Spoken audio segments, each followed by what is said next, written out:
So hello guys, आज हम लोग बात करेंगे वन प्लस के इस पर्टिकुलर पैड के बारे में। ये जो वर्जन है ये 12 GB 256 GB वाला वेरिएंट है वन प्लस पैड का। सो ये पैड एक्चुअली वन प्लस ने लॉन्च किया था लास्ट ईयर मार्च 2023 में। 3 पैड्स लॉन्च किए थे वन प्लस ने। दो इसी के वेरिएंट्स थे, 8 GB 128 GB, और ये वाला जो है ये 12 GB 256 GB वेरिएंट है। और इसी के साथ इसका एक छोटा भाई भी लॉन्च हुआ था जो कि वन प्लस पैड वो के नाम से लॉन्च हुआ था, जिसका प्राइसिंग इससे नियरली हाफ था। तो उसके स्पेसिफिकेशंस भी उसी तरीके से थे। अब ये पैड को एक्चुअली 6-8 महीने हो चुके हैं लॉन्च होके, बट मैंने ये लास्ट ईयर बाय नहीं किया। उसका मेन रीज़न था क्योंकि उस टाइम पे ये लॉन्च हुआ था 40,000 के आसपास, और 40,000 के हिसाब से मुझे ये डेफिनेटली कॉस्टली लग रहा था, because I could have spend some more money and bought an iPad instead. अब आज के दिन पे इसको 6-8 महीने हो चुके हैं और जनवरी 2024 में मैंने इसको बाई किया हुआ है। इसके 2 रीज़न्स है। पहला reason, a big price drop, okay, and specially with the ICICI bank and other credit card offers. मुझे ICICI बैंक के कार्ड पे 7,200 का डिस्काउंट मिल गया और कंपनी की तरफ से 3 या 4,000 रुपये का अलग से डिस्काउंट था। सो विदाउट एन एक्सचेंज मुझे ये 29,500 समथिंग में पड़ा है। अगर आप एक्सचेंज कराते हो और अगर आप GST बिल भी लगाते हो तो आपको ये शायद 20-22 हज़ार रुपये में पड़ जाएगा। But at this price point मुझे ये बहुत ही अच्छा डील लग रहा है 29,500 पे, without an exchange and without a GST bill.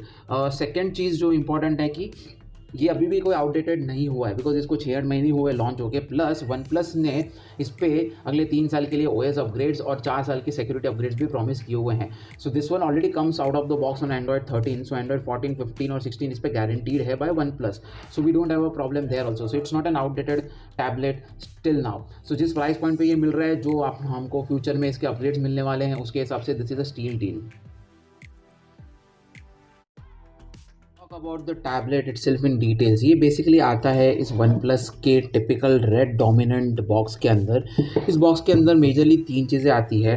एक तो ये pad itself, okay, then there is a 100 watt का fast charger included with the type C cable in the box itself. Now भले ये चार्जर 100 वॉट्स का है, but the tablet itself will only support 67 watts का charging.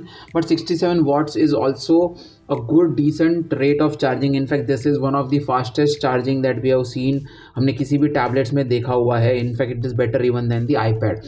और इसका जो 9510 का बैटरी है, 9510 का mAh का जो इसका बैटरी है, ये पूरा उसको चार्ज कर देता है 1.2 से 1.5 आवर्स में। So that's a good decent amount of charging.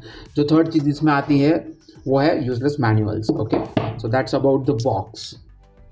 बात करें इसके फिजिकल अपीयरेंस की, so this is how the pad looks like, okay. यहाँ पे पीछे की तरफ ये जो है ये एक सिंगल मेटल एल्यूमिनियम बेल्ट है, और यहाँ पे एक 13 मेगापिक्सल का प्राइमरी कैमरा है जो कि आपको मैक्सिमम 4K 60 FPS पे शूटिंग करा के दे सकता है। फ्रंट में जो ग्लास है उसके बारे में वन प्लस ने कोई भी इन्फॉर्मेशन नहीं दी हुई है। सो इट इज़ सजेस्टेड कि आप इसके ऊपर कोई ना कोई स्क्रीन प्रोटेक्टर भी यूज़ कर ले। अभी मैंने इसके ऊपर एक स्क्रीन प्रोटेक्टर लगाया हुआ है, उसके बाद भी इसका स्मूथनेस और जो टच सेंसिटिविटी उसमें कोई फ़र्क नहीं पड़ा हुआ है। फ्रंट के साइड पे यहाँ पे अगर देखेंगे तो एक 1080 फुल HD 30 FPS में मैक्सिमम रिकॉर्ड करने वाला कैमरा अवेलेबल है, सेल्फी कैमरा अवेलेबल है, which is good enough for your video calls and normal selfie pictures and stuff. ये एक ही कलर में आता है, इसको हेलो ग्रीन कलर कंपनी ने नाम दिया हुआ है। And this is how this looks like. Front पे यहाँ पे आपको एक 11.61 inch diagonal IPS LCD display मिलती है। Yes, this is not a AMOLED display, but जिस प्राइस पे ये आ रहा है उस प्राइस के हिसाब से दिस इज़ जस्टिफाइड। मेरे ख्याल से इस प्राइस रेंज में कोई भी कंपनी आपको एमोलेड स्क्रीन्स प्रोवाइड नहीं करती है। आई थिंक लेनोवो एक ही कंपनी है जिसके पास 2 टैब्स, एक लेनोवो P11 Pro Gen 2 है जो कि आपको तकरीबन 37,000 तक ऑफर्स के साथ मिल जाता है, जिसमें एक OLED स्क्रीन, एमोलेड स्क्रीन नहीं है। बट उसके दूसरी प्रॉब्लम्स है, जैसे उसका OS अपग्रेड्स अवेलेबल नहीं है फ्यूचर में, एंड प्रोसेसर भी इससे वीकर साइड पे है। और उसका एक दूसरा टैब है जो है लेनोवो P12 Pro, उसमें प्रोसेसर तो डेफिनेटली इससे भी बेटर है क्योंकि उसमें स्नैपड्रैगन का प्रोसेसर है, बट उसका जो अगेन OS अपडेट्स का प्रॉब्लम है। और जो मैं जो P12 Pro की जो मैं बात कर रहा हूँ उसमें एक्चुअली एमोलेड स्क्रीन भी अवेलेबल है। बट मुझे जो लग रहा है कि जो प्राइस में ये दे रहा है और जो इसके बाकी के एडवांटेजेस है उनको कंसिडर करते हुए IPS LCD डिस्प्ले भी बहुत ही अच्छा है। और इसका जो IPS LCD display, trust me, it's a very very good display. 500 nits की मैक्सिमम ब्राइटनेस को ये सपोर्ट कर देता है। सो आप इसको इंडोर आउटडोर दोनों जगह पे यूज़ कर पाओगे। मैक्सिमम लोग टैबलेट्स को इंडोर्स ही यूज़ करने वाले हैं। सो इंडोर में मैं अभी तक मैंने जितने यूज़ किया है, मैं 60 70 80% के ऊपर ब्राइटनेस में मैंने इसको यूज़ नहीं करा है, मेरे को ज़रूरत ही नहीं पड़ी है। अगेन अगर आप इसको आउटडोर में यूज़ करोगे तो वो एक शॉर्ट टाइम के लिए रहेगा। ये कोई ऐसा चीज़ नहीं कि आप रोज़ इसको बाहर लेके घूमने वाले हो। सो अंडरस्टैंड कीजिए कि 500 nits of brightness is good enough to be used in an indoor condition. उसके पोर्ट्स के बारे में बात कर ले तो यहाँ पे नीचे की तरफ हमको एक टाइप सी पोर्ट मिल जाता है। But there is one very important point, this is not a type C 3.1, this is a type C 2.1 port. तो इसमें आपको फास्ट डेटा ट्रांसफ़र स्पीड्स नहीं मिलेगी। सेकेंड चीज़ कि ये HDMI आउट को भी सपोर्ट नहीं करता। सो बेसिकली अगर आप अपने टैबलेट को डायरेक्टली किसी बड़े मॉनिटर से या टीवी से कनेक्ट करना चाहोगे इसमें से HDMI आउट लेके, तो वो भी ये चीज़ सपोर्ट नहीं करेगी। आपको कास्टिंग का यूज़ करना पड़ेगा जिसमें आपको डिलेज वगैरह का प्रॉब्लम आएगा। The good part about this one is I don't know कि ये हर टाइप सी पोर्ट के जो डिवाइस आते हैं उसमें सपोर्टेड होता है या नहीं होता है। बट मैंने इस पर टेस्ट किया हुआ है कि इसमें आप अगर गेमिंग करते हो तो आपको साउंड का जो डिले आता है उसकी वजह से प्रॉब्लम होता है। गेमिंग में लेटेंसी का प्रॉब्लम होता है जब आप वायरलेस हेडफोन्स यूज़ करते हैं। उसको सॉल्व करने के लिए यहाँ पे अगर आप एक 200-300 रुपये का एक वायरलेस कन्वर्टर ले लेंगे जो कि टाइप सी से आपको 3.5 mm में कन्वर्जन करके दे देगा, वो ये चीज़ सपोर्ट कर देता है, ये टैबलेट उसको सपोर्ट कर देता है। So which is a good thing. Plus इसमें OTG का भी सपोर्ट है। सो आप आपके एक्सटर्नल हार्ड ड्राइव्स वगैरह भी इसको कनेक्ट कर पाएंगे। Yes, the data transfer speeds will be lower but you can still connected. यहाँ पे अगर नीचे की तरफ देखें 2 स्पीकर ग्रिल्स है, this is a quad setup. So आपको दूसरी तरफ भी 2 स्पीकर्स दिख जाएंगे। एंड मैं काफ़ी म्यूज़िक सुनता हूँ। मैं मेरे घर पे यामा का सिस्टम्स भी है एंड लाइक मैंने अच्छे अच्छे सिस्टम यूज़ किए हुए हैं म्यूज़िक की जब बात आती है तो मैंने एक्सपेक्ट नहीं किया था कि इसमें से इतना अच्छा आउटपुट मिलेगा। सो रियली इसका जो आउटपुट है वो इसके फॉर्म फैक्टर के हिसाब से इतने छोटे से डिवाइस में से ये जो आउटपुट देता है वो काफ़ी ज़बरदस्त है। It's not just loud but it also has deep bass as well. So ये हम आगे चल के नेक्स्ट सेक्शन में देखेंगे। Now this particular pad doesn't come with a fingerprint scanner. सबसे पहले तो ये LCD डिस्प्ले इसमें ऑन स्क्रीन तो हमारा कोई स्कैनर है नहीं।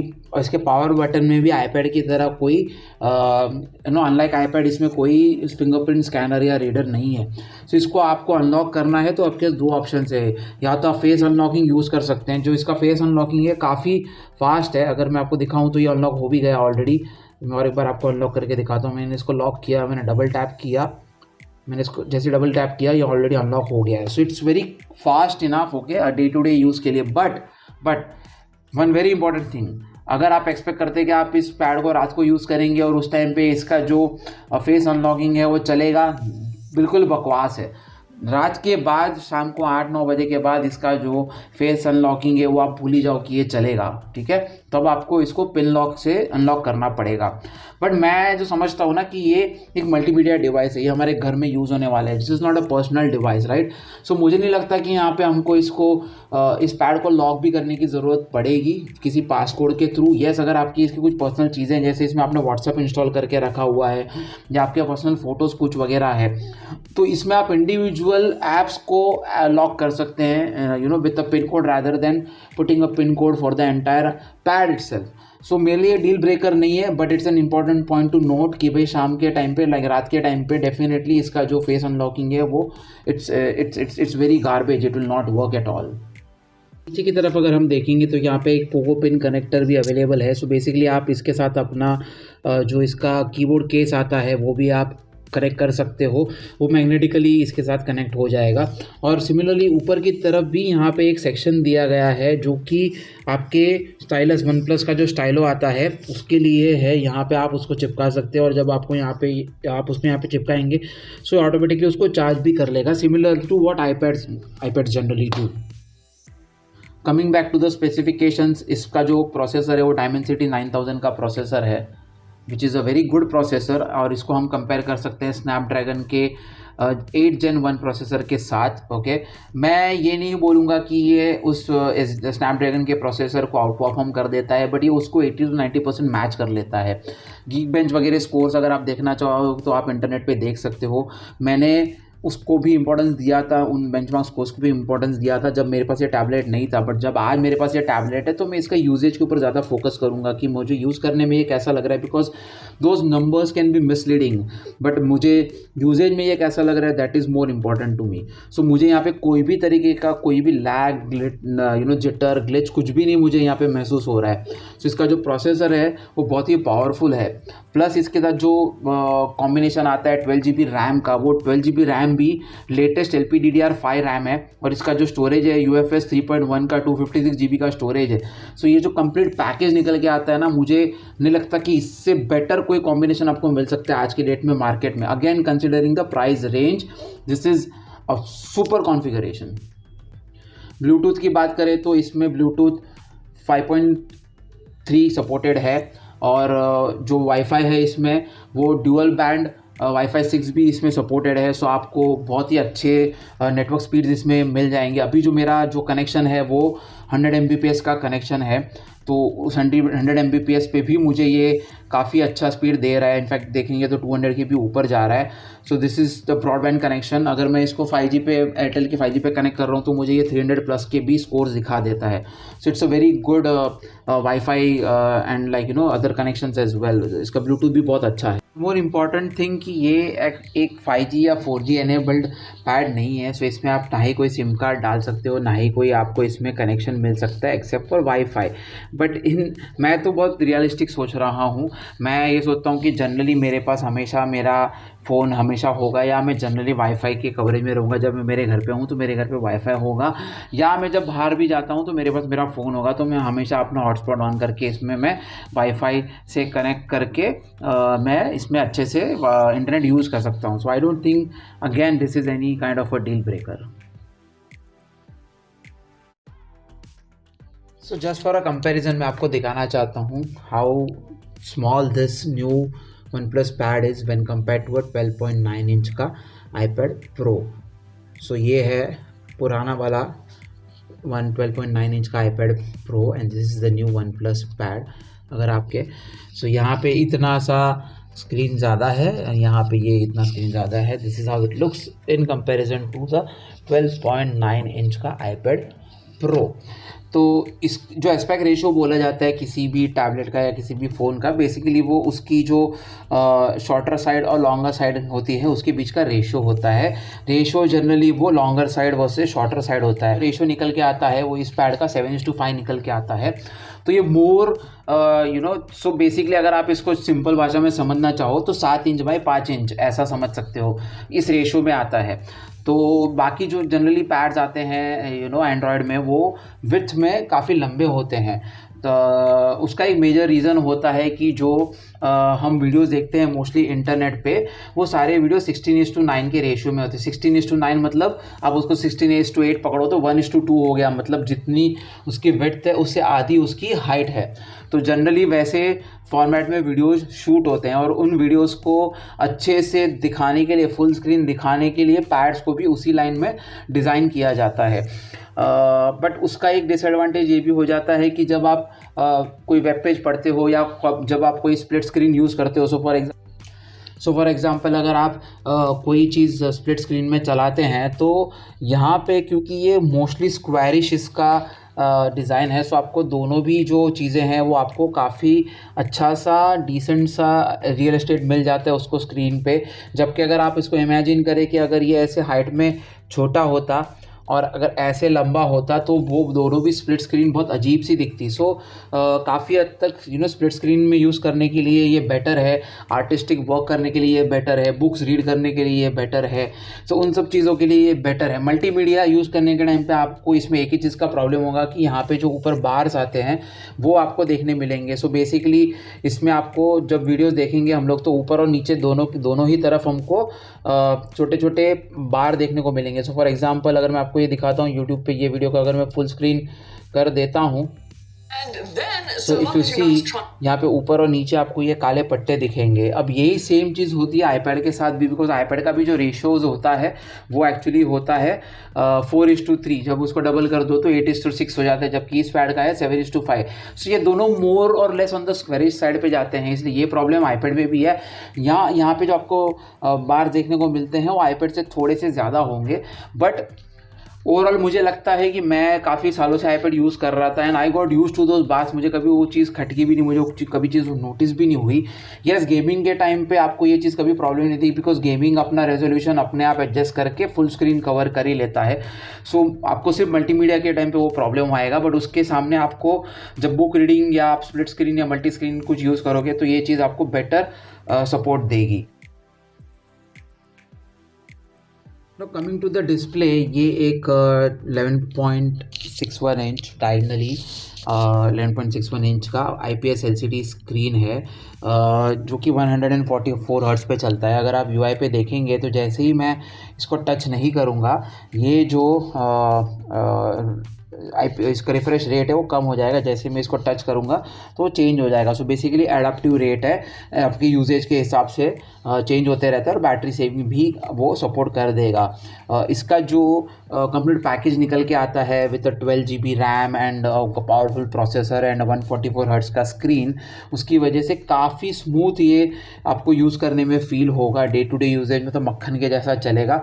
आपको यहाँ पे शायद उतना समझ के नहीं आया, because video that I am recording is only at 60 FPS, तो उसमें उतना आपको समझ के नहीं आएगा। But in real world when you really use it, it will make a difference. Okay, and जैसे कि आप देख सकते हैं ये 120 हर्ट्ज़ पे लॉक्ड है, बट इसका एक्चुअल में FPS जो है 144 हर्ट्ज़ है। तो वो एक्चुअल FPS जो 144 हर्ट्ज़ है वो आपको यहाँ पे क्रोम में मिल जाता है। सो बेसिकली ऐप्स उसके लिए ऑप्टिमाइज होने चाहिए। तो कुछ ऐप्स है जो आपको 144 हर्ट्ज़ पे चलेंगे, कुछ जो आपका जो UI है वो 120 हर्ट्ज़ पे चलता है, जबकि यूट्यूब है जो फ़िलहाल वो आपको सिर्फ 60 हर्ट्ज़ पे सपोर्टेड है। सो अलग अलग ऐप्स आपके अलग अलग स्पेसिफिकेशंस पे चलेंगे, but it's a good display and this is not a AMOLED screen, this is an IPS LCD। सो आप देख सकते हैं कितना अच्छे से ब्लैक्स को भी ये सपोर्ट कर पा रहा है। ये जो ब्लैक्स है वो भी काफ़ी अच्छे से दिख के आ रहे हैं। For an IPS display this is a good deep black.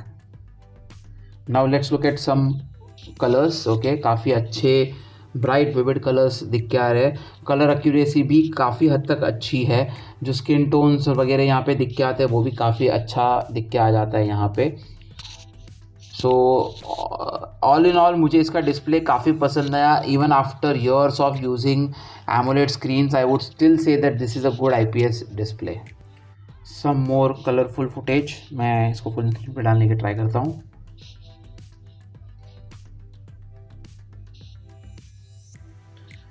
So genuinely मुझे इसके कलर्स काफ़ी अच्छे लग रहे हैं, और जो ब्लैक्स है वो भी काफ़ी अच्छे दिख के आ रहे हैं। और कोई भी एक पर्टिकुलर कलर ऐसा ओवर सैचुरेटेड नहीं दिख रहा है। वीडियो में शायद आपको थोड़ा डिफरेंट दिख के आएगा, जो कलर टोन्स है वो थोड़े अलग दिख के आ रहे हैं, बट इन रियलिटी बहुत ही अच्छे कलर्स निकल के आ रहे हैं। सो अभी आप यहाँ पे देखिए and you can imagine and आप try to figure out whether the screen is turned on और it is turned off. So अगर आप देखोगे तो ये एक्चुअली में एक ब्लैक स्क्रीन वीडियो प्ले कर रहा है। The screen is really on, but ठीक ठाक से अच्छे से डीप ब्लैक्स रिप्रोड्यूस कर देता है, जिसकी वजह से समझ में भी नहीं आता कि स्क्रीन ऑन है या ऑफ है। अब यही सेम चीज़ मैं आपको एक रेफरेंस के लिए एक एमोलेड स्क्रीन पे भी दिखाने की कोशिश करता हूँ, बिकॉज एमोलेड्स में ये जो काम है ये बहुत ही बेटर तरीके से होता है, far better than an LCD display. But what we are trying to see here is basically कितना अच्छा ये इसका IPS LCD डिस्प्ले है, even when it's not even when compare to an OLED और AMOLED display. Okay, so now this is how it looks like. Okay, ये तो actually में आपको लगेगा कि फ़ोन बंद ही है, but this is also actually playing that same black video. So आप देख सकते हैं कि जो फ़ोन है वो कम्प्लीटली ब्लैक है और एकदम डीप ब्लैक है, क्योंकि वो एक्चुअली एक एमोलेड डिस्प्ले है, तो उसमें जो पिक्सल जहाँ पे डिस्प्ले नहीं करना है कुछ पिक्चर वो एक्चुअली टर्न ऑफ हो जाते हैं। तो उससे दो चीज़ें हो जाती है कि एक तो आपके ब्लैक्स जो है वो बहुत अच्छे दिख के आते हैं, तो जिसकी वजह से जिस फ़ोन में ब्लैक्स बहुत अच्छे से दिख के आते हैं वहाँ पे कॉन्ट्रास्ट बहुत अच्छे से निकल के आता है, और जब आप नाइट टाइम के वीडियो, नाइट सीन्स के वीडियोस देखेंगे उसमें वो आपको बहुत ही अच्छे से डिस्प्ले रिप्रोड्यूस करेगा, specially in the HDR videos. So यहाँ पे अगर आप देखेंगे तो आपको ये ऐसे लगेगा कि ये कम्प्लीटली टर्न्ड ऑफ है। इनफैक्ट इसमें बैटरी सेविंग भी होता है, जबकि ये वाला जो है वो ग्रे स्टोन पे दिखेगा when compare to this one. Blue stone, grey stone पे आपको दिखेगा। सो जो ब्लैक्स होते हैं वो इतने भी डार्क नहीं होते IPS स्क्रीन्स में, बट मैंने बहुत ही वर्स IPS स्क्रीन्स देखी हुई है, उसके सामने तो ये बहुत ही बेटर है। Now I will, so first of all ये जो है आप देखेंगे कितना अच्छा विविड और ब्राइट डिस्प्ले है। अभी मैं क्योंकि ये रिकॉर्डिंग कर रहा हूँ ना, तो यहाँ पे जो मैं कॉन्ट्रास्ट देख रहा हूँ एक्चुअल वीडियो में, एक्चुअल पैड पे, और जो मैं स्क्रीन रिकॉर्ड हो रहा है उस पर देख रहा हूँ, मेरे को काफ़ी इसमें डिफरेंस दिख के आ रहा है। So I will also try to do a screen recording from the tablet itself and show you this. But आप देख सकते हैं कि बेसिकली यूट्यूब पे ये जो है ये आपको फुल 4K तक सपोर्ट कर देता है। सो अगर आप देखेंगे तो यहाँ पे ये 2160 विच इज़ अ 4K HDR भी आपको सपोर्ट कर देता है। इसका जो डिस्प्ले है वो एक्चुअली 2K है, बट इसमें जो सपोर्ट हो रहा है वो आपको वीडियो प्लेबैक जो है वो 4K तक सपोर्ट हो जाता है। इसमें वाइड वन L1 का भी सपोर्ट है। और तो नेटफ्लिक्स पे आप HDR 10K वीडियोज़ नेटफ्लिक्स पे, अमेजोन प्राइम पे, सब जगह पे देख पाएंगे। और अगर आप देखेंगे तो काफ़ी अच्छा कॉन्ट्रास्ट रेशियो निकाल के दे रहा है, even though it's an IPS LCD display. अब एक चीज़ मैं आपको यहाँ पे दिखाने की कोशिश करता हूँ। यहाँ पे अगर आप देखिए तो अगर आप देखें तो यहाँ पे जो ब्लैक बार है और जो एक्चुअली स्क्रीन है, ठीक है, वो दोनों अलग कलर्स में है, बट उसका कॉन्ट्रास्ट इतना अच्छा है कि ये जो ब्लैक्स यहाँ पे दिखाने की कोशिश कर रहा है वो काफ़ी अच्छे से ब्लैक्स दिखाने की कोशिश कर रहा है। सो ये जो पार्ट है स्क्रीन का, ठीक है, और ये जो पार्ट है वो एक्चुअली दोनों डिफरेंट कलर में है, बट काफ़ी। सो अगर आप यहाँ पे देखेंगे, सो ये एक ब्लैक बैकग्राउंड है जिसमें फायरवर्क्स चल रहे हैं। तो जब आप इसको देखोगे ना तो ये जो फायरवर्क्स दिख के आ रहे हैं वो काफ़ी डल से दिख के आएंगे, because this is not an AMOLED screen. तो यहाँ पे जो बेसिकली ब्लैक्स होते हैं वो इतने अच्छे से नहीं दिखते। अब यही सेम चीज़ मैं आपको फॉर अ कंपैरिजन एक एमोलेड स्क्रीन पे दिखाने की कोशिश करता हूँ। सो सी आपको क्लियरली दिख के आएगा। मैं चेक कर लेता हूँ, इसमें भी हाईएस्ट रेजोल्यूशन पे प्ले हो रहा है।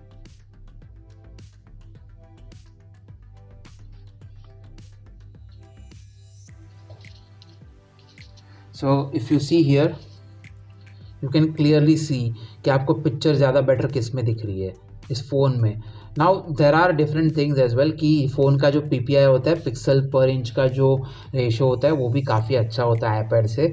उसकी रेजोल्यूशन भी डिफरेंट होती है, उसकी वजह से डेफिनेटली फ़ोन बेटर ही दिखेगा। But I am not talking about the crispness of the picture, I am just talking about the depth of the colours and the colour accuracy, the colour contrast की जो difference होती है उसकी बात कर रहा हूँ। सो डेफिनेटली ये आपको थोड़ा सा यहाँ पे डिफरेंस देके जाएगा, बट जितना ज़्यादा मैं समझ रहा था कि IPS डिस्प्ले इसका ख़राब होगा compare to an AMOLED display, मुझे वो कंप्लेंट काफ़ी हद तक अभी कम लग रही है। In fact if you see both of these are doing great.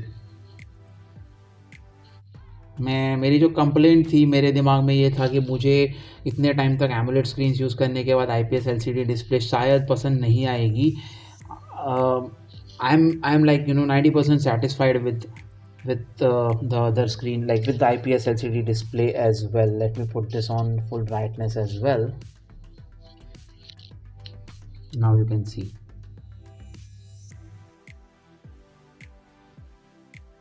तो बात करते हैं इसके साउंड आउटपुट के बारे में। 4 स्पीकर्स है, तो जो इसमें से साउंड निकल के आता है ना वो बहुत ही बेहतरीन निकल के आता है। और इट्स साउंड सिर्फ ऐसा नहीं कि लाउड है, वो लाउड होने के साथ साथ ही काफ़ी अच्छा बैलेंस्ड है, और जो बेस है वो भी काफ़ी अच्छा है। सो मैं आपको एक सैम्पल सुनाता हूँ, देन फिर इसको कंपेयर करेंगे हम एक्चुअल स्पीकर से आते हुए साउंड से।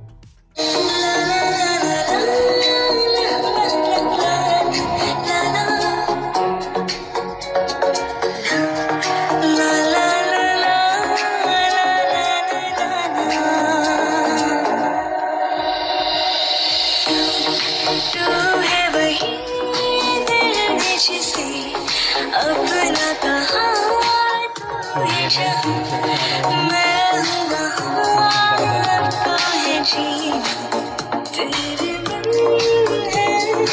सो बेसिकली जब भी हम कोई गेम या कुछ खेलेंगे तो हमको दोनों बाजू से या कोई मूवी भी देख रहे हो तो हर बाजू से अलग अलग साउंड आएगा। सो जो लेफ्ट और राइट चैनल्स है वो अच्छे से सेग्रीगेट हो जाएगा। सो ये एक actually left versus right channels का एक काइंड ऑफ कंपैरिजन है। देखते हैं कितना अच्छे से ये दो चैनल्स को सेग्रीगेट कर पाता है।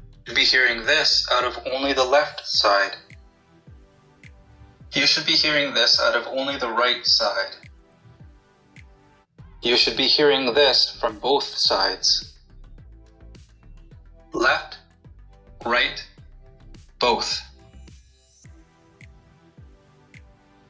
You should be hearing this out of only the left side. You should be hearing this out of only the right side. You should be hearing this from both sides. So genuinely मैंने जो earpiece है, जो microphone है, उसको मैंने kind of centre में hold किया हुआ था ताकि ये दोनों चैनल से जो साउंड आ रहा है वो हमको जो पता चल सके। अब मुझे नहीं पता माइक्रोफोन में कितना कैप्चर हुआ है, बट इन रियलिटी जब मैं देख रहा हूँ तो डेफिनेटली वो दोनों अलग अलग चैनल्स अलग अलग साउंड प्रोड्यूस कर रहे हैं, नो डाउट अबाउट दैट। सो बहुत ही अच्छा इसका साउंड आउटपुट है। अभी हम इसको कंपेयर करेंगे एक पर्टिकुलर साउंड बार के साथ। Okay, so this is the sound bar that I have been using since the last 4-5 years. Okay, बहुत ही अच्छा सा साउंड बार है। अभी इसकी बैटरी वगैरह काइंड ऑफ डैमेज हो चुकी है, but still this works good enough. Okay, तो पहले मैं आपको इस पे साउंड बार पे म्यूज़िक सुनाता हूँ।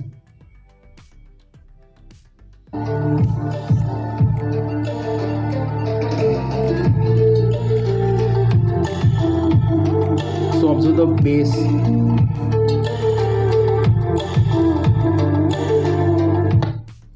ओके, अब यही सेम चीज़ जो है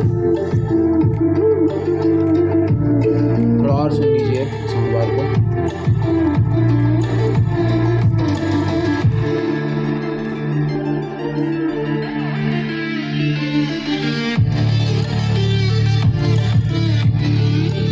तो काफ़ी डीप बेस निकल के आ रहा है। अब सेम चीज़ को मैं इस टैबलेट पे भी चला देता हूँ।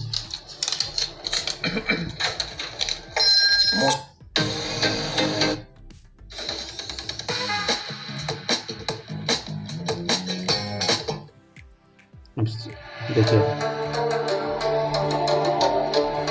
This is at full volume. Okay, still कोई साउंड फट नहीं रहा है, ना ही कोई डिस्टॉर्शन है। थोड़ा सा माइक के नज़दीक ला रहा हूँ क्योंकि इसमें भी एक्चुअली एक बेस वाला थंब है जो आपको सुनने मिलेगा।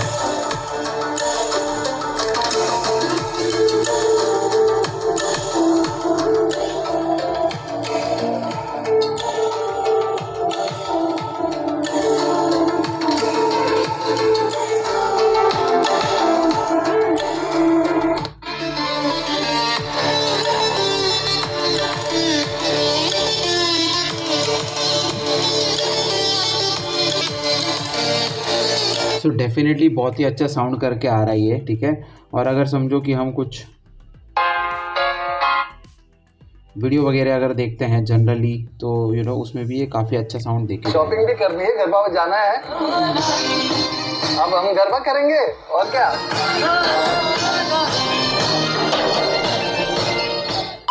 आप अगर आओगी तो वो चुप हो जाएगी।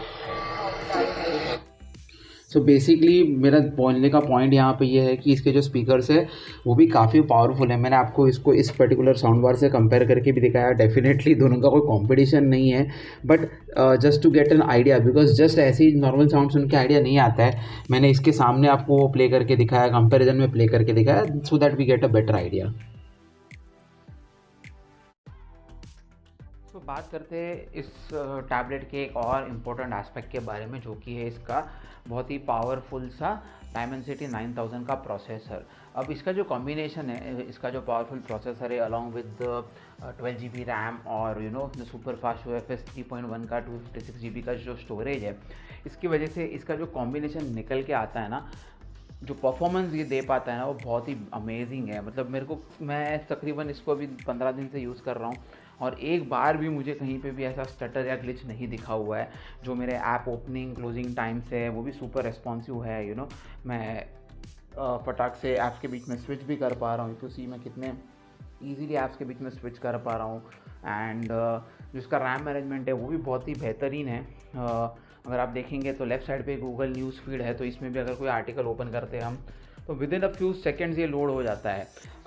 I just scroll down so that a new article loads up, और उसको मैं ओपन अप करके दिखाता हूँ तो आपको पता चले कि प्री लोडेड आर्टिकल्स भी हो सकते हैं। But you know see you saw this कि ये तो नया आर्टिकल जो मैंने फेच किया गूगल फीड में से, तो वो भी कितना फटाक से इसको लोड कर देता है। सो मुझे तो ये बहुत ही ब्यूटीफुल लग रहा है। प्लस अगर आप देखेंगे तो इसमें मैं चाहूँ तो अगर मैं स्प्लिट स्क्रीन में भी इसको यूज़ कर सकता हूँ, और अगर आप देखेंगे तो दोनों के दोनों बहुत ही अच्छे से परफॉर्म कर रहे हैं। नाउ अभी फ़िलहाल ये जो मैं रिकॉर्डिंग कर रहा हूँ ये शायद 30 FPS पे मैक्सिमम लॉक्ड है, बिकॉज मैं स्क्रीन रिकॉर्डर का सॉफ्टवेयर यूज़ कर रहा हूँ जिसमें बेस वर्जन में ये लॉक हो जाता है FPS। बट मैं जब इसको रियलिटी में यूज़ कर रहा हूँ ना तो इसका स्मूथनेस जो है because of the good battery and the good इसका जो रिफ्रेश रेट है and the good processor, good storage, okay, बहुत ही अच्छे से ये सब चीज़ों को मैनेज कर लेता है। डे टू डे टास्क में तो आपको कोई भी प्रॉब्लम ये नहीं देने वाला है। परफॉर्मेंस की बात करें तो मैंने इसमें सारे अच्छे वाले गेम्स भी खेल के देखे हैं, जैसे एसफॉल्ट 5 है, तो मैं आपको जस्ट एक बार फटाक से दिखा देता हूँ। जैसे ही आप कोई भी गेम ओपन करते हो इसका गेम इंजन जो है वो लेफ़्ट साइड पे ओपन हो जाता है, जिसको आप ब्रिंग इन कर सकते हो यहाँ से स्क्रॉल करके भी।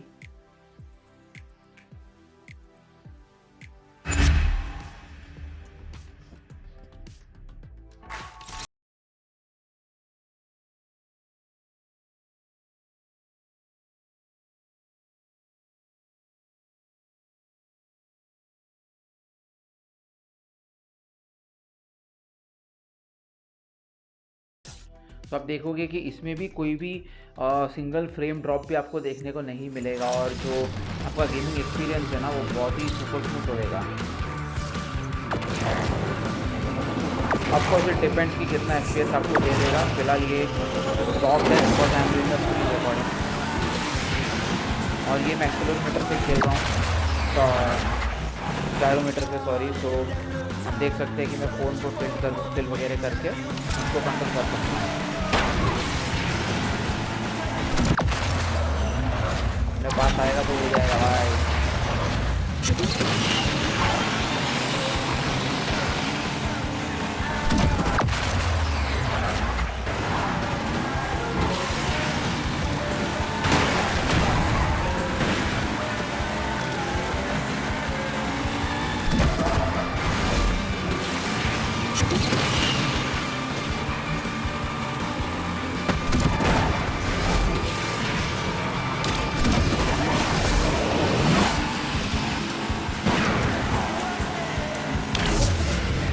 बहुत ही अच्छे से आपको ये गेम भी प्ले करा के दे देता है। मैंने इसके ऊपर BGMI भी खेला हुआ है। BGMI में ये काफ़ी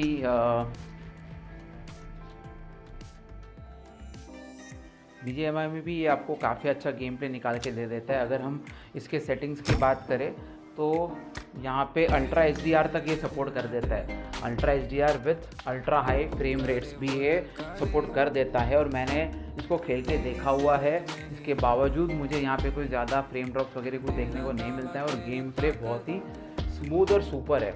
अगर आप देखेंगे स्मूथ पे 90 FPS ये मैक्सिमम सपोर्ट कर देगा। उसके अलावा बाकी सारे कॉम्बिनेशन तो अलाउड है ही, but ultra HDR and ultra this is the best combination that is possible. And मैं आपको इसका एक छोटा सा गेम प्ले भी दिखा देता हूँ क्विकली। तो किसी भी तरीके का लैग या स्टटर या फ्रेम ड्रॉप्स वगैरह आपको इसमें देखने नहीं मिलता, क्योंकि अभी ये स्क्रीन रिकॉर्डिंग पे है। इसका जो FPS है वो लॉक हो चुका है। and does not represent real life.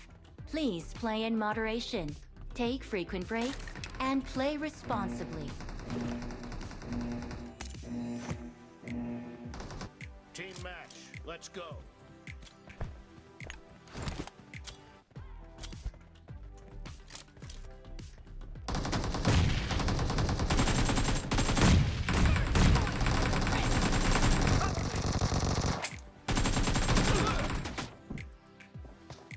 मैं फ़िलहाल अभी यूज़ तो नहीं हुआ हूँ इस मोबाइल पे, इस टैबलेट पे गेम खेलने के। मैं बड़े वाले स्क्रीन पे खेलता था 12.9 इंच वाले पे। बट इसमें जो एक्सपीरियंस है ना खेलने का वो सुपर स्मूथ है। अभी आपने जो ग्लिच देखे ना कि जो डब्बे इधर पे रेंडर नहीं हो रहे हैं, वो बेसिकली गेम का ग्लिच है, इस पर्टिकुलर डिवाइस का ग्लिच नहीं है। सारे ही मोबाइल्स में, सारे ही डिवाइसेस में ये चीज़ ग्लिच आ रही है। बट आप जो गेम प्ले देख रहे हैं, इतना स्मूथ सुपर सा गेम प्ले दिखा रहे हैं यहाँ पे, तो किसी भी तरीके का लैग या स्टटर या किसी भी तरीके का ग्लिच या डिले ये दिखा नहीं रहा है। बेसिकली बहुत ही अच्छा सा स्मूथ सा गेम प्ले ये दे रहा है। अगर आप देखेंगे एक और चीज़ जो मैं आपको यहाँ पे दिखाने की कोशिश करता हूँ, अब मैंने ये 2 गेम्स खेले थोड़ी देर के लिए, बट उसके पहले मैंने एक्चुअली फ़ोटोज़ का जो मेरा ऐप था उसको ओपन करके रखा हुआ था, तो वो अभी भी वैसे के वैसे ही है। अगर मैं गूगल पे जाऊँ तो यहाँ पे जो वेब पेजेस मैंने ओपन करके रखे थे वो भी सब वैसे के वैसे ही है। तो बेसिकली पॉइंट ये है दिखाने का कि ये रैम मैनेजमेंट भी बहुत अच्छे से कर लेता है। अगर हम यूट्यूब पे जाए तो यहाँ पे भी हमने जहाँ पे इसको छोड़ के गए थे वहीं के वहीं पे है। सो रैम मैनेजमेंट भी इसका बहुत अच्छा है। रैम मैनेजमेंट बेसिकली कि ये अपनी मेमोरी में कितनी चीज़ें रख पाता है। अभी 12 GB का रैम है इसका। यस, मैंने देखा कि एशफॉल्ट फिर भी लोड हो गया, बिकॉज वो एक्चुअली में गेम लोड नहीं हो रहा है, बट क्योंकि हमारा जो गेम हम खेल रहे थे वो गेम ख़त्म हो गया था, तो मेन स्क्रीन लोड हो रहा था, तभी हम बाहर आ गए थे। अगर आप देखेंगे तो ये स्टार्ट से लोड नहीं हुआ है, तो बेसिकली ये भी अभी तक मेमोरी में ही है। और अगर अभी हम जाके BGMI को भी देखेंगे वापस, तो तब भी वो इन प्रोसेस ही होगी गेम। तो बेसिकली बहुत ही अच्छा सा इसका रैम मैनेजमेंट भी है। So no issues here.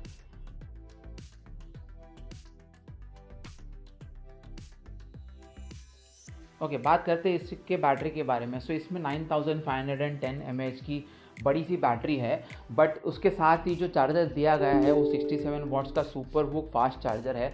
तो उसकी वजह से ये जो पूरा का पूरा टैबलेट है वो 1 घंटे 20 मिनट से लेकर 1.5 घंटे के अंदर पूरा का पूरा चार्ज हो जाता है। और ये सुपर फैंटास्टिक इसकी बैटरी है। मैं जनरली आपको बता रहा हूँ, मैं डे टू डे यूजेज में मेरा जो पुराने टैबलेट्स थे, मेरा आईपैड था, ये जो करंट टैब, इन सबको मैं डे टू डे यूज़ में जनरली 8 से 10 आवर्स यूज़ करता हूँ। बिकॉज मैं इसमें 3-4 चीज़ें करता हूँ। सुबह को मैं इसमें थोड़ा मैं मेरा शेयर मार्केट का ट्रेडिंग का काम करता हूँ, then I do my office work. मैं इसी में वीडियोस भी देखता हूँ, मैं इसी में वीडियोस बनाता भी हूँ, मैं इसी में एडिट भी करता हूँ, मैं इसमें गेमिंग भी करता हूँ रात को दोस्तों के साथ। सो मेरा ये प्राइमरी डिवाइस होता है to use throughout the day. Okay, अब मेरा बहुत ही हैवी यूजेज है। In fact if you see 7 to 9 hours of screen on time, मतलब जो स्टैंड बाय टाइम है वो तो और भी ज़्यादा हो जाएगा। और ये जो 7 to 9 आवर्स है, तो ऑब्वियसली मैं एक ही टाइम पे कंटिन्यूसली तो यूज़ नहीं करूँगा, तो बीच बीच में जब इसको मैं साइड में रख देता हूँ ना, तब भी this is heavily use. Because इसमें जो ईमेल है उसमें मैंने कम से कम 10 से 12 ईमेल्स कॉन्फ़िगर करके रखे हुए हैं, प्लस मैंने इसी में व्हाट्सएप भी इंस्टॉल करके रखा हुआ है, इसी में मेरा टीम्स का भी एप्लीकेशन इंस्टॉल्ड है। तो ये सारे एप्लीकेशंस लाइव एप्लीकेशंस होते हैं, ये सब जो होता है ना जायंट एप्लीकेशन है। क्योंकि ये बैकग्राउंड में इसको मैंने किल भी ऑफ करके रखा है, बिकॉज ये सारे एप्लीकेशंस ऐसे हैं कि as soon as you get a new mail, okay, आपको इसका नोटिफिकेशन चाहिए। As soon as you get a new message on Teams और ऑन व्हाट्सएप, आपको उसका नोटिफिकेशन चाहिए। सो ये सारे लाइव ऐप्स होते हैं जो कभी भी क्लोज नहीं होते। अगर इतने सारे लाइव ऐप्स होने के बाद, ओके, और इतना मेरा स्क्रीन ऑन टाइम मुझे उसके बावजूद मिल जाता है, तो definitely trust me, the battery is really good. And since it charges very fast, okay, तो वो भी प्रॉब्लम नहीं है कि आपको इसको 4 घंटे चार्ज करना है और 7 घंटे यूज़ करना है। 1.5 घंटे के अंदर तो पूरी की पूरी बैटरी की चार्ज हो जाती है।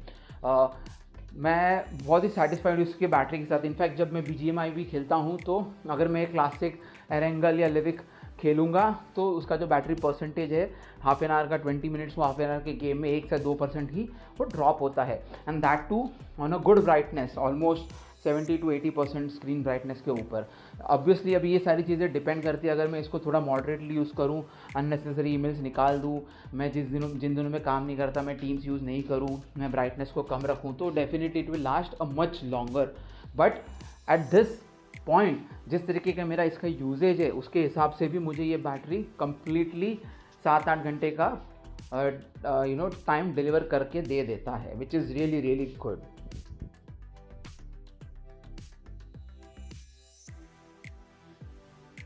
सो फाइनली आते हैं इसके फ़ोटोज़ के ऊपर। ओके, सो इसके बैक कैमरे और फ्रंट कैमरे से, जैसे मैंने आपको ऑलरेडी बताया था, बैक कैमरा से 4K 30 FPS का मैक्सिमम रिकॉर्डिंग हो सकता है, और फ्रंट कैमरे से फुल HD 1080 पिक्सल का मैक्सिमम रिकॉर्डिंग हो सकता है। ये उसके बैक कैमरे से ली गई एक फ़ोटो है।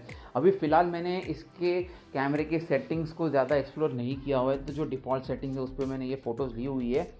जेन्युइनली बोलूँ, I am not satisfied with the photos. Okay, बहुत ही नाइट में तो definitely I am not satisfied. So ये नाइट टाइम का फ़ोटो है, अगर आप देखेंगे तो जो डिटेल से कैप्चर कर रहा है बहुत ही ब्लर्ड है। ओके, कोई इसके शार्प एजेस नहीं दिख रहे मेरे को, ठीक ठाक सी फ़ोटो है। ठीक है, ये डे टाइम में डेफिनेटली दिस दस प्रेटी गुड जॉब। अगर आप देखेंगे, अगर मैं इसको जूम भी करता हूँ ना, तब भी ये जो अगर यहाँ पे आप देखेंगे जो विंडोज़ की छोटी छोटी डिटेल्स है, जो डिज़ाइन है, वो सबको अच्छे से उसने कैप्चर किया हुआ है। अब अगर आप क्रेन को भी देखें तो पीछे का जो बिल्डिंग का कलर है और क्रेन का जो कलर है वो ऑलमोस्ट मैच होते हुए आ रहा है, बट तब भी उसने उस कलर को इतने अच्छे से कैप्चर किया हुआ है कि आपको यहाँ पे वो दोनों चीज़ें अलग अलग दिख रही है। So these are some important details that we should note. अगर आप देखेंगे तो शैडोज़ जो आ जाती है, जैसे यहाँ पे अगर आप देखेंगे इस पॉइंट पे, तो ये जो शैडो यहाँ पे आ रही है इस टावर पे जो शैडो गिर रही है वो भी उसने अच्छे से कवर की हुई है। सो काफ़ी अच्छे से डिटेल्स कैप्चर करते हैं ये। तो इतना जूम करने के बाद अगर मैं इसको जूम डाउन रखूँ तो ये पिक्चर बहुत ही ब्यूटीफुल लग रही है। सो अगर इन शॉर्ट मैं बताना चाहूँ तो डे टाइम में इसका परफॉर्मेंस बहुत ही अमेजिंग है। ओके, नाइट टाइम में बाय डिफ़ॉल्ट जो सेटिंग्स है उसमें ये ठीक ठाक सही परफॉर्म करता है। मैं अगर आपको और इसका एक्सप्लोर करूँगा, इसके फीचर्स के बारे में, इसके प्रो मोड वगैरह के बारे में, तो मैं आपको अपडेट देता रहूँगा। बट मेरे हिसाब से tablet is not intended for photography. So मेरे लिए ये जितना भी चीज़ अभी फ़िलहाल के लिए डिलीवर कर रहा है, इट्स गुड इनफ। सो ये एक वीडियो इसमें से रिकॉर्ड किया हुआ है। सो ठीक ठाक सी क्लैरिटी दे देता है वीडियो भी। बैक कैमरे से किया हुआ रिकॉर्डेड वीडियो है ये, और साउंड भी ठीक ठाक सा कैप्चर कर लेता है ये।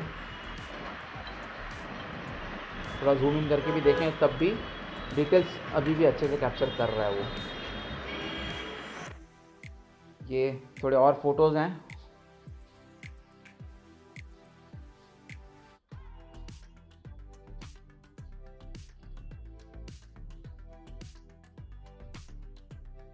So this is somewhere in the evening time, under lights लिया हुआ ये फ़ोटो है। आप देख सकते हैं कि इसमें बहुत सारे डिफरेंट कलर्स है, बहुत ही कलरफुल सा ये पिक्चर है, बट सारी चीज़ें उसने अच्छे से कैप्चर की है। So all in all a good photo here. So in general मैं बोलूँ तो कैमरा, जैसे मैंने बताया, tablets are not intended for photography. आप इतना बड़ा डिवाइस लेके बाहर नहीं घूमने वाले हो, आप फ़ोटोज़ वगैरह इसमें से नहीं लेने वाले हो। वंस इन अ वाइल आपको इसको यूज़ करना पड़ेगा, उसके लिए ये इट गुड इनफ है। और इसका जो मेजर यूज़ होता है इनकी टैबलेट्स के कैमरास का, वो आपका मेनली होता है for doing video calls. Okay, जिसमें ये डिसेंट सा आपको परफॉर्मेंस करके दे देगा। आप हमें